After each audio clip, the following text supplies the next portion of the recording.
সুধীবৃন্দ, আপনারা যে যেখান থেকে দেশে কিংবা বিদেশে আমাদের এই নিউজ দেখছেন, এই মুহূর্তে আমরা রয়েছি খুলনা বটিয়াঘাটা উপজেলার ১ নং জলমা ইউনিয়নের হাজার হাজার জনতার প্রিয় মানুষ মোহাম্মদ গফুর চেয়ারম্যান। ২০২৬ সালের ঈদুল আজহা উপলক্ষে তার নেতা কর্মী এবং জনতার উদ্দেশ্যে কি বলছেন চেয়ারম্যান মোহাম্মদ আব্দুল গফুর মোল্লা? রহিম, আমি মোহাম্মদ আব্দুল গফুর মোল্লা, সাবেক চেয়ারম্যান ১ নং জলমা ইউনিয়ন পরিষদ বটিয়াঘাটা খুলনা।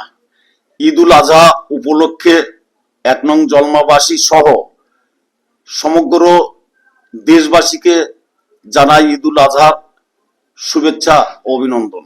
ঈদ মোবারক।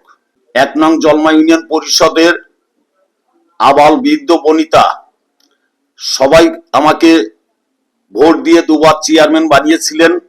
২০২৬ সালে আবারও প্রতিদ্বন্দ্বিতা করতে যাচ্ছি। আপনারা আমার জন্য দোয়া করবেন, আশীর্বাদ করবেন। আমি যেন আপনাদের সঙ্গে নিয়ে, সবাইকে সঙ্গে নিয়ে আগামী দিনগুলো ভালোভাবে চলতে পারি, নির্বাচনে অংশগ্রহণ করতে পারি।